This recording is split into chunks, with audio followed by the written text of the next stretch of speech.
Hey guys.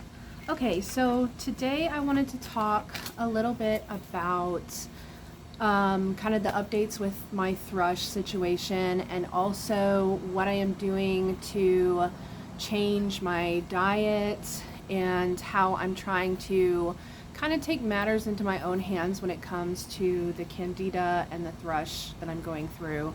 And also, I will be discussing a little bit about allergies in this video because allergies kind of play a role, my allergies at least, play a role in what I can and can't eat on this new diet that I'm doing. It's not quite the like strict candida diet, but it's very similar to it. I don't know how well I would do at the strict candida diet, and I'm sure some people will probably tell me, well, if you really wanted to get better, then you would do it, and that is actually what I have been told on the internet here recently, that you obviously don't want to get better or whatever. But here's the thing, I can't eat a lot of fruits and vegetables. I can't eat pretty much any fruit at this point. I'm still trying fruits. So I guess I will start with the updates on the thrush. So I did end up getting thrush again. I had gone 4 days off of the nystatin before I started noticing the sore throat again. And that for me is like the telltale sign that the thrush is back. And I did notice that next day, after I noticed the sore throat, I did look in my throat, and the next day I did see like one white spot. And that's enough for me to be like, okay, it's back. And I don't want to, I do not want to let it get so bad like the pictures that you see on Google. So I contacted my doctor and I told her, hey, the thrush is back. Is there any way that I could get some more nystatin just until I can get in to see the infectious disease doctor?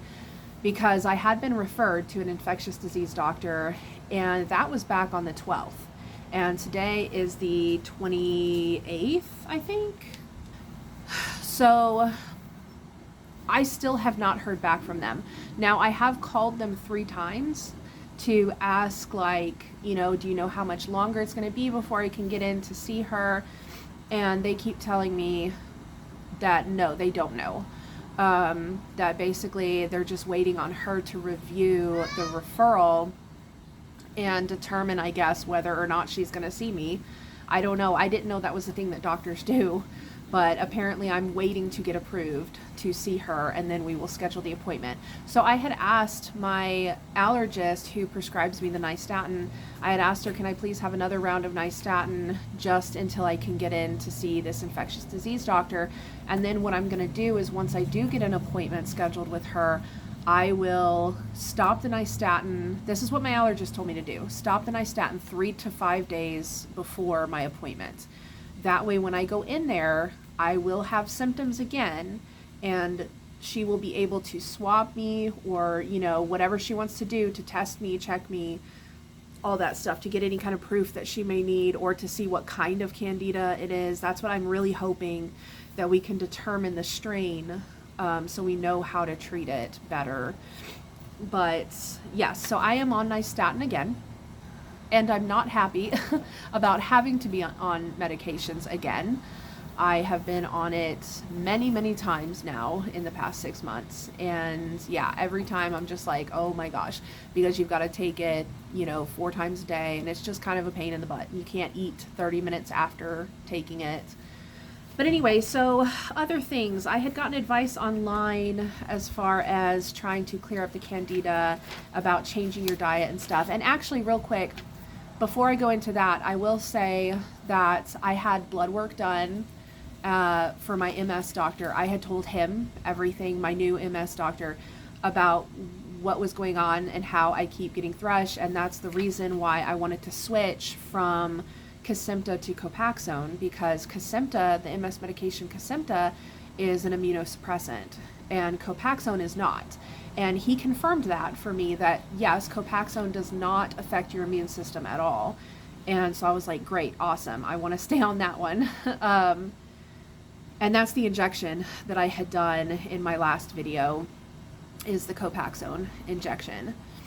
And so that's why I had changed to that medication. And so then when I told him that, he said that he wanted to check my antibody levels and just to see, how badly my immune system was screwed up, and, to try and determine if there were underlying issues like anything else that could be causing it.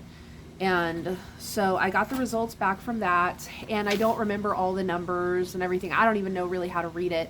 All I know is that everything was out of range as far as the immunoglobulins, or however you say it. I don't know how to say it. But those two things were both out of range. One of them was like pretty significantly out of range. I think 40 is like the lower end of the range, and mine was like 9.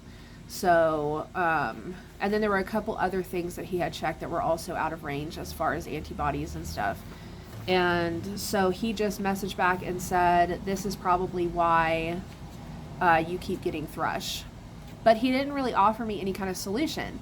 So I don't really know how to boost my immune system other than if you Google it, it says to eat healthy, get exercise, get good sleep, drink a lot of water, like all your basic things. And it's like, okay, I do all of that now. Like, how long am I going to have to do that for? I guess that's what I want to know is like, how long do I have to suffer with continuing to get thrush until my immune system finally gets back to normal? Now, I know that I had read, and he actually kind of confirmed this, that I had read that with Kesimpta, when you stop taking it, it takes like 3 to 6 months for your immune system to bounce back after stopping it. And I've been off of Kesimpta for 2 months. So that's also probably why I am not getting any better when it comes to the Candida infection.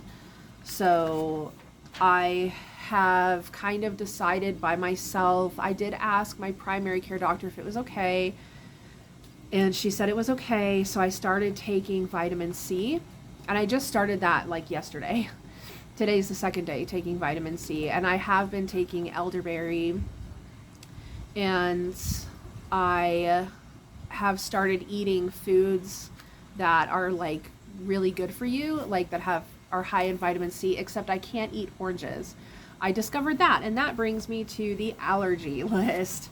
So on my healthy food Candida diet / keto diet journey that I'm trying to go on here, I am very limited in the stuff that I can eat. So what I have to stay away from, because I'm allergic to ragweed. Now here's the thing, I'm allergic to almost all plants. So I have to stay away from a lot. But when it comes to like my higher allergies is like ragweed, cedar, grass, and birch. Grass is really high for me. So because I'm allergic to ragweed, I react to zucchini. And I found that out the other night when I had made some zucchini, and I even cooked it. Even cooked zucchini, and I reacted. And the reaction that I tend to get is my lips and mouth will tingle and will get red and splotchy around my lips, and it's very uncomfortable. And I know it's not going to kill me necessarily. I guess there's always a possibility with allergic reactions that it can turn severe, but my allergist has said that it's not like what we would consider an allergic reaction, like anaphylaxis. Instead, what it is it's like I guess she called it a sensitivity, but in doing research on it, it's like OAS, it's like oral allergy syndrome, I think is what it's called. The way that she explained it was that, like, for example, the zucchini has a very similar protein to ragweed. So because I'm allergic to ragweed, I'm possibly going to have a reaction to zucchini. It doesn't happen like that all the time. Not everyone has these reactions. I'm just special. No. A lot of people actually do.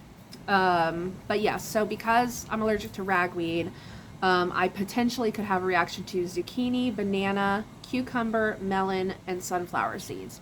Possibly other ones too, but this is just what I Googled. And because I'm allergic to cedar, I could potentially have reactions to apple, cherry, bell peppers, kiwi, tomato, and paprika. Now, as far as the kiwi goes, I know I I already know I can't have kiwi because I am allergic to strawberries. And when I say I'm allergic to strawberries, I mean I do have anaphylactic reaction to strawberries. So because kiwis are kind of in the same family as strawberries, usually if you're allergic to one, you're allergic to the other. So I've always stayed away from kiwis and strawberries. So that's not a big deal. However, recently I've become reactive to tomatoes. That was actually the first one that I reacted to here recently, knowing that there was something wrong, something was going on. So that was the first food I cut out, was tomatoes. But yes, it's because I'm allergic to cedar, apparently. And then grass. I can't eat oranges because I'm allergic to grass. So with grass, it's oranges, melon, tomato again, kiwi again, potatoes, Swiss chard, and peanuts. Now, the interesting thing about potatoes is that I can eat potatoes just fine. I haven't had any issues with potatoes. So, see, it's not like everything. It's not a guaranteed you can't eat this because you're allergic to this. It's just sometimes that happens. And unfortunately for me, it's all the healthy foods that it's happening to. And because I'm allergic to birch, I can't have apples, peaches, apricots, cherries, plums, pears, almonds. Again, almonds I'm fine with, though. I can drink almond milk and I can eat almond butter. Hazelnuts, carrots, celery, parsley, caraway, fennel, coriander, aniseed, soybean, peanuts, and blueberries. I bought blueberries the other day and I was so excited because I was like, yay, blueberries, I love blueberries, and they're healthy for you. They're a low sugar fruit, so it's allowed on the Candida diet. And so I ate a blueberry and sure enough, I got tingly lips. So that sucks. I'm sorry. Also, I'm sorry if I'm like going really fast right now, but I'm just having one of those days where I'm higher energy today.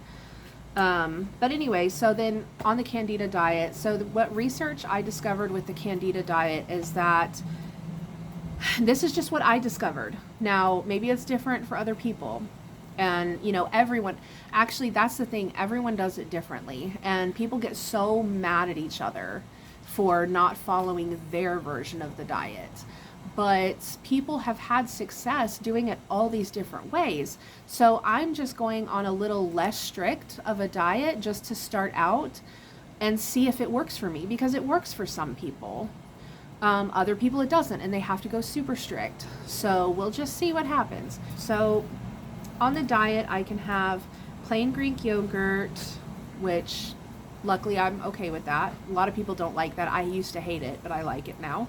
Lactose-free cheese, and you only want to do like 1 to 2 ounces per day. This is what somebody had told me on Reddit, by the way. This was their plan. So I'm following their plan because it seems reasonable.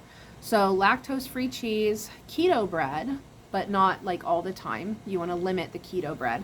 But keto bread has like no gluten and no sugar.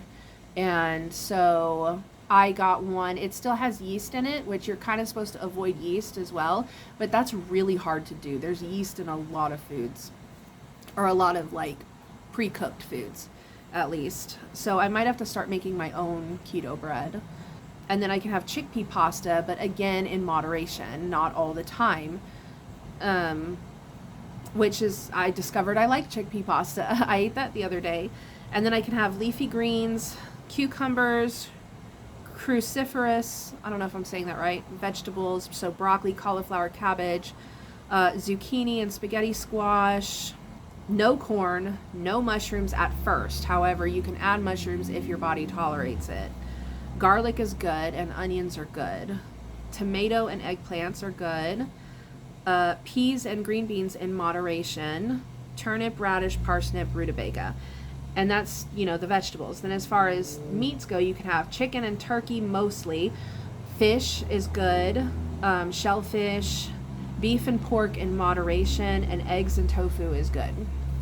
And then we have your healthy fats: avocado oil, olive oil, coconut oil, butter, palm oil. All nuts and seeds are good except no peanuts, cashews, or pistachios because they're high in starch apparently. I didn't know that. Nut butters are good though, like almond butter, but not peanut butter. And then the low sugar fruits: lemons, limes, berries, green apples in small portions. Now, I can't do apples and I can't do berries, and as far as I know, I can't do limes. I had a reaction to lime a while back, but I've recently drank lemon juice and I'm fine with that. So I might be okay with limes. I don't know, but I know I can do lemons. That's like the only fruit that I'm comfortable with eating right now. And then no grains is the best way to go. But like I said, I've been doing, I don't know if quinoa is a grain. I think it's a wheat, maybe. But I have done quinoa and I have done like keto bread. So I'm not like being super strict on this. And then beans and legumes are okay in moderation, which is why I was okay with doing like the chickpeas or whatever. I think those are legumes. I'm not sure.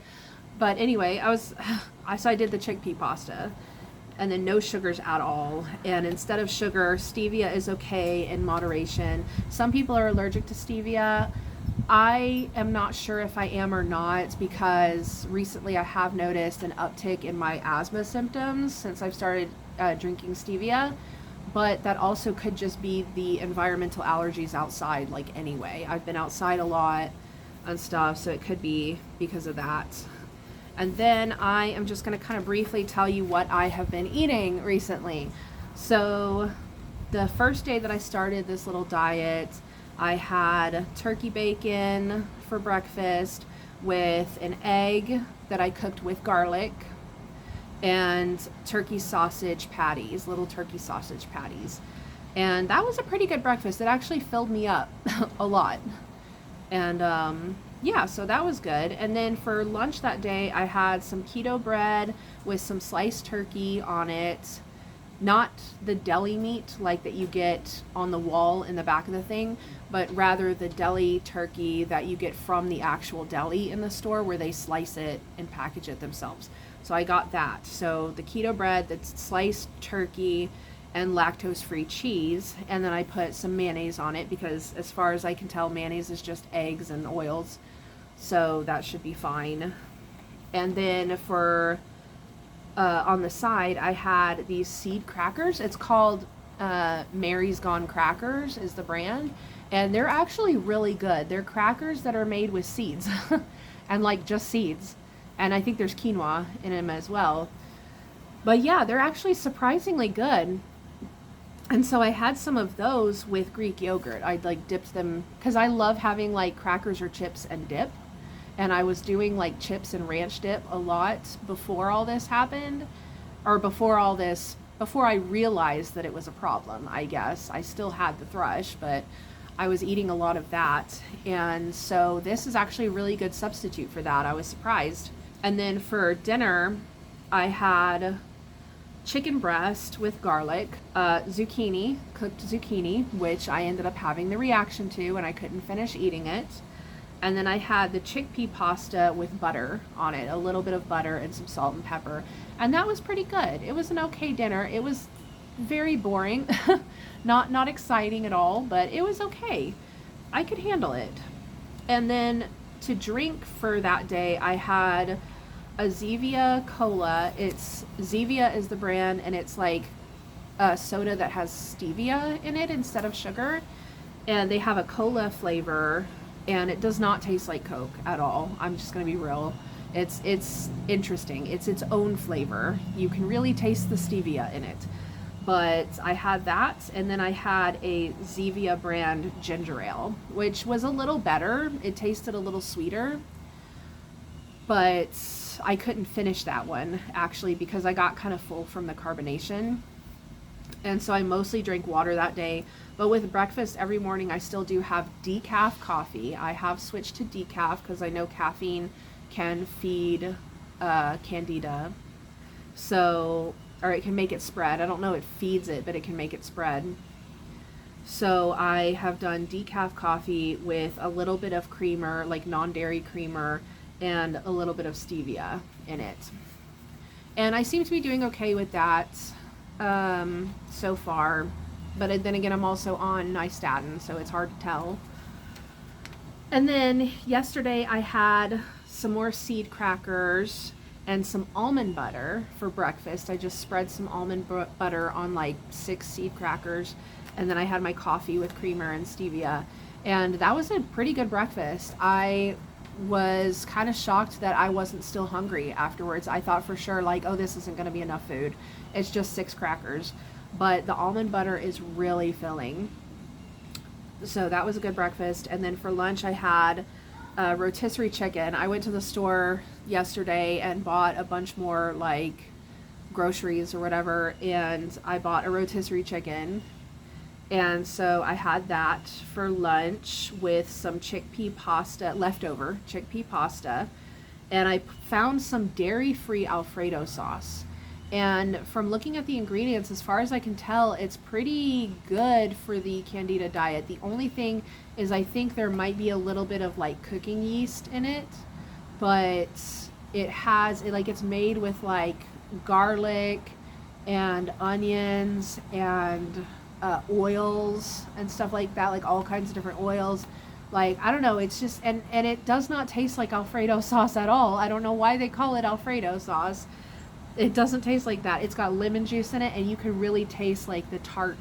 It's like a sour kind of flavor to it. It's like a lemony flavor. And so I put a little bit, just a little bit of that. I didn't drown it. I just put a little bit of that, mixed it with the pasta, and it was really good, actually. And then I had the rotisserie, oh yeah, I already said I had the rotisserie chicken breast and a Zevia Cola. And that was it for lunch. And then for dinner, I ate the rest of the rotisserie chicken.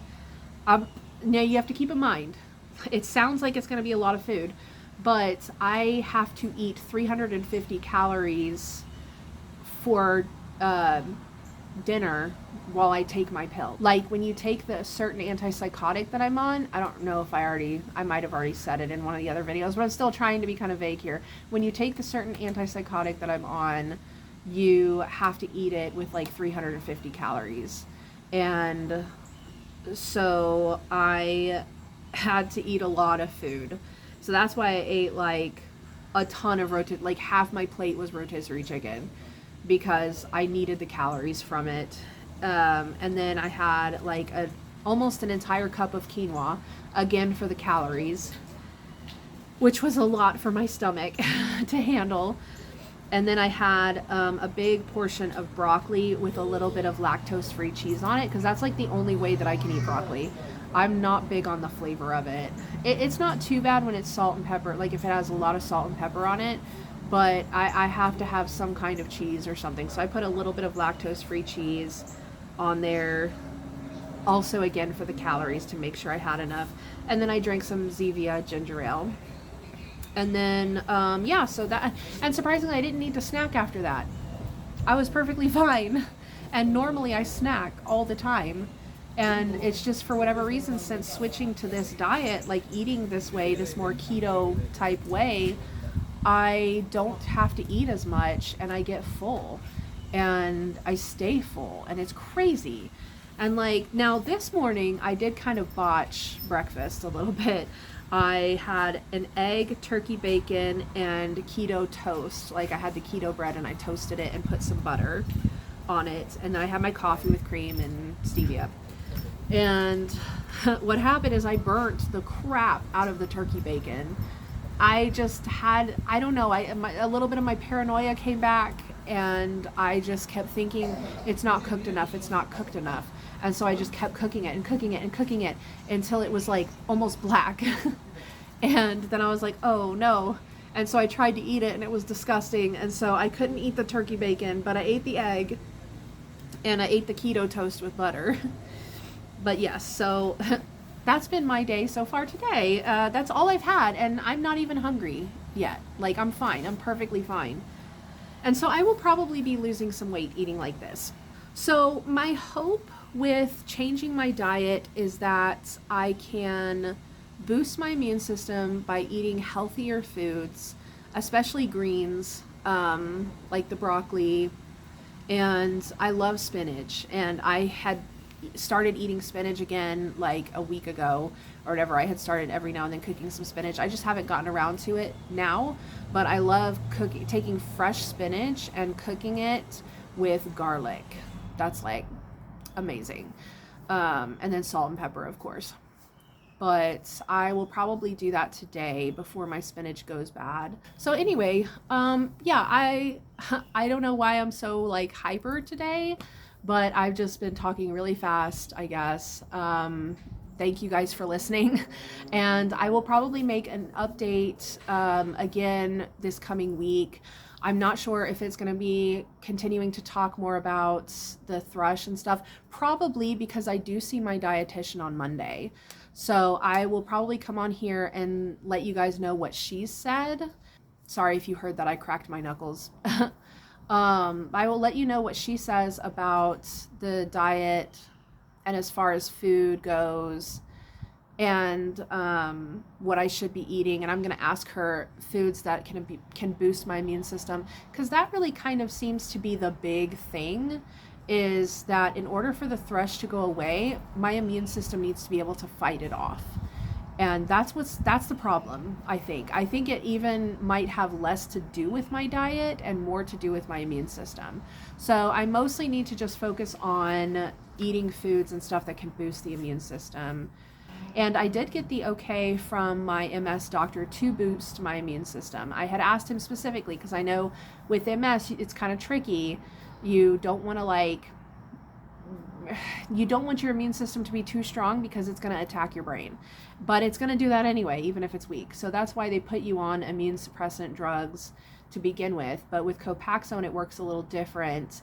And so he said, he kind of made it sound like because I'm taking Copaxone, it's okay for me to boost my immune system a little bit. And so, you know, he gave me the go ahead. So that's all I really need. And I'm going to start trying things. Again, like I said, I've started vitamin C. I take elderberry. So yes, I will come back and update on that. And then in the future, I will talk more about my allergies and my plan with that, how to treat it, and about my asthma, because that's also been an issue for me this past year. So anyway, thank you guys for watching. I really appreciate it if you watched all the way to the end, and if you enjoyed the video, leave a like. If you want to see more, subscribe. And I am trying to be regular with my posting. I'm trying not to let the channel die again like I did before. And leave a comment and let me know, like, if you know of any like immune boosting foods that I could add that would be like good on the Candida diet, or like low in sugars and stuff. And I, you know, obviously I have to be careful with what I can and can't eat as far as allergies go, but let me know, like, if you know of like other ways to boost your immune system. That would be really great and helpful for me. So anyway, yeah, thank you for watching, and I will see you guys next time. Bye.